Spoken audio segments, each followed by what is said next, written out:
collaboration between NID Trinity College and the Federation.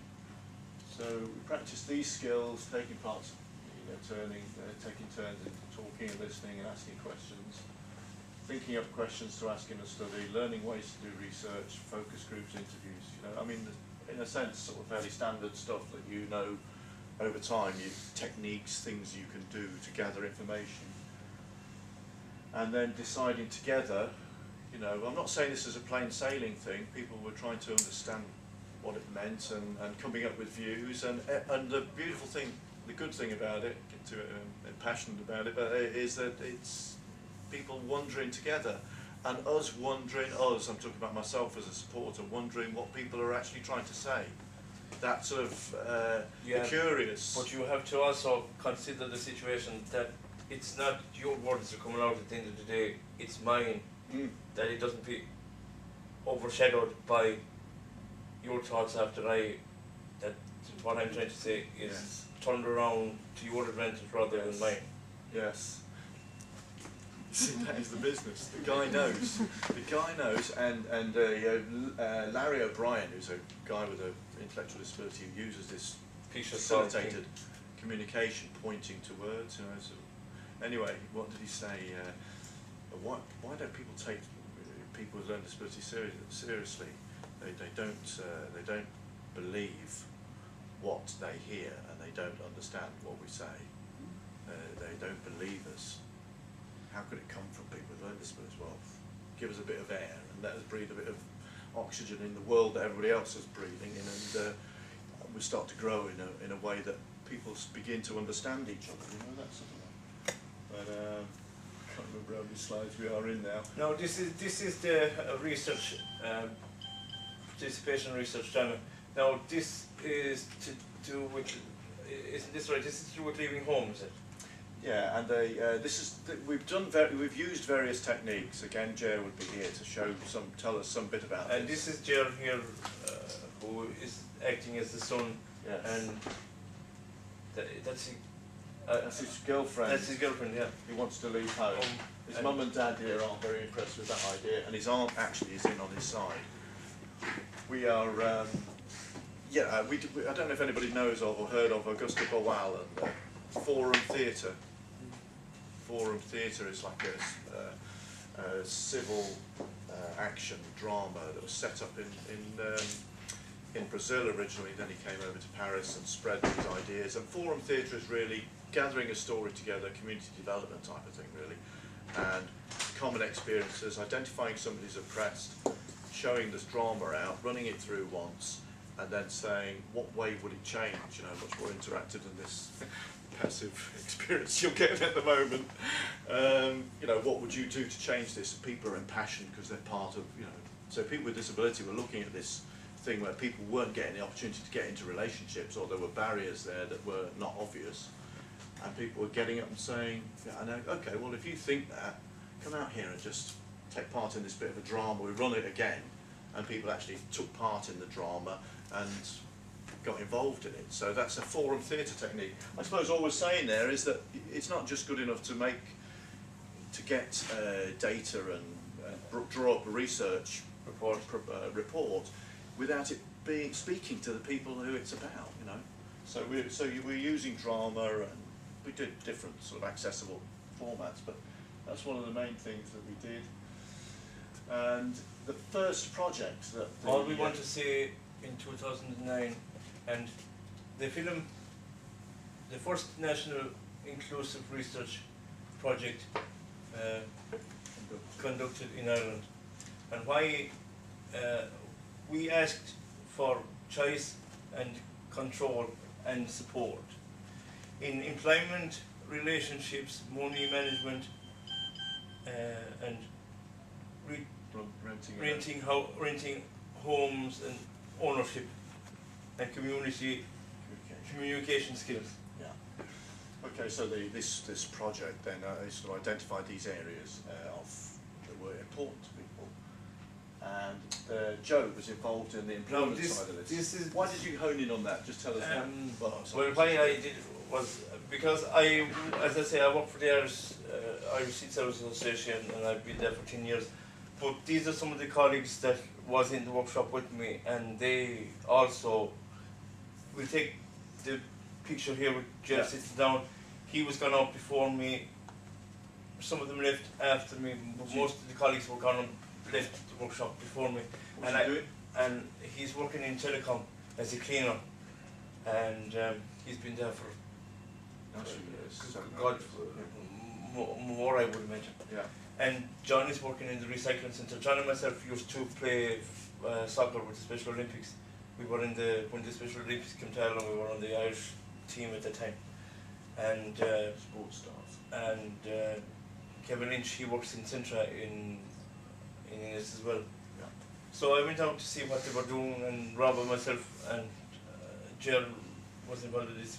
Ger came around and he took the photographs, and myself and Rob put the questionnaire together, and we interviewed the people, and that was part of the work that we undertook as researchers, because it was nice for me to know what my colleagues were up to, because I hadn't seen them for years. And yes, to catch up on, and what we were doing was again making accessible, reflecting the views of, and the views of, again, what you might even expect, getting well paid. People said they wanted to be well paid, get support, do real jobs, not just ongoing endless work experience, friendly staff, getting to know customers, making friends, social aspects of work.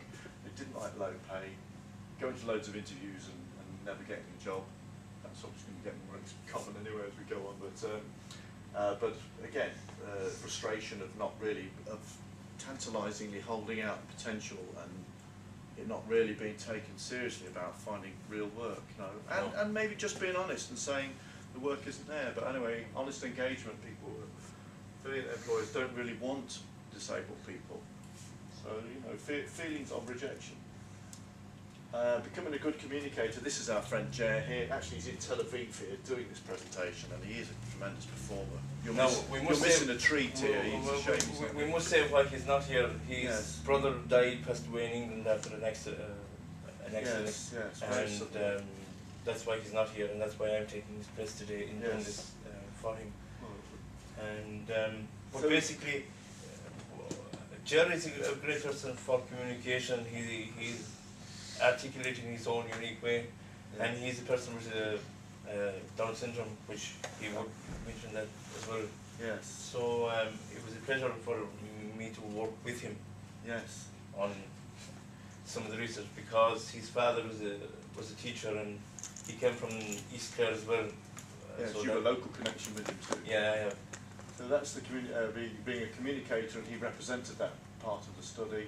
And the study, again, I think people like this, and I think it demonstrates it's a stream. It's not just a sort of thing that's done and, oh, good, that's finished, or whatever, but it developed into other things. So other projects followed, Where We Live. Sorry, I know we're over time here now, but we're right.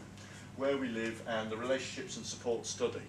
So we're going to sort of focus a bit on the relationships and support study, because it actually, again, that's really, when we're talking about research making an impact, we really are feeling that we're making an impact, getting people to leave because they're disappointed. I'm teaching, sorry. Yeah, you're all right. You're okay. Good, and thanks for coming. We appreciate everybody who is here. So this study developed out of that. All we want to say, relationships were important, and people went off, and we conducted 16 focus groups around the country, and various people were there, and they were sort of like conducted by people themselves, being supported to do the research. It wasn't straightforward, and as the research supporter, there was a lot of times when I was wondering if I was, like you're saying, overstepping it, and am I pushing the agenda here, or am I sort of like giving the impression it could be done better than what's going on really? There's a nice bit of reflective work that we have to keep on doing, and it's not easy. It's not obvious, and you can run away because you're all excited about what you're doing. But anyway, these are the sort of things that came out, and being treated as a child was one of the main things that people said, and people began to understand, or probably knew a bit already, that this is why stuff about relationships and the criminal law that actually applied to people and was never explained to people was barriers. Barriers there that people had never really... You took a group up to Pelkinney show, and you you had to explain the law before they went on air. This is the crazy situations you get into. There's a childish illustration to illustrate what we're doing. But people were being thought of as children. That's one of the common things that people came out with. We don't feel, you know, maybe we're, these are the words, you know, kind of looked down on, you're kind of treated like children. Anyway. What are the benefits? We haven't written up the benefits there because I think we'll probably talk about this in the you know, it'll come out of the groups, you know, that we create here now. We at this point we're going to say, well, what do you think of the benefits? Because again, I can throw a few things out there. You know, we can become part of the conversation here now. Anybody who just wants to throw out, we won't linger on this because we're running short of time. But what does anybody think here? Just looking at this, wonder what the benefits might be. I suppose the discussion might just bring those issues out to the forefront and make people think a little bit more. And make people meaning? Everybody, the wider Yes. community, because the issues that you raised in your research, I would imagine a lot of people wouldn't even think about them. They wouldn't even think, yeah, actually I do treat them or think of them a little bit like children. Or Yes. so hopefully that might bring a benefit of sorts. Yes. Anybody want to put their head over the parapet? And the people involved themselves feel more empowered, just like this gentleman was saying that you know, he became aware of things and for themselves, I guess within themselves, they're talking among themselves and expecting more for themselves. Yes, yes. It's like a horizon opening up, you know, isn't it, where people realise that they're... And I suppose what I've noticed, because I've been in these sort of services for a good few years, sort of thing, that there's a genuine interest in what people are saying. It's not just, oh, good, yeah, oh, you're making another clay pot for the 700th time. No, what do you think that we're doing that's okay, that justifies why I'm getting paid? It's a different sort of, you know, you've got a much more tangible connection with what the feedback is. It's a different situation you find yourself in. We've not got a lot more to do here now, but anyway, we challenged the law. This was to do with the Sexual Offences Act of 1993 when the government brought in. It's a criminal offence at the present time for a person with an intellectual disability to have an intimate relationship with somebody. You can be prosecuted. Now, nobody in Ireland has been prosecuted because of the rights of an individual.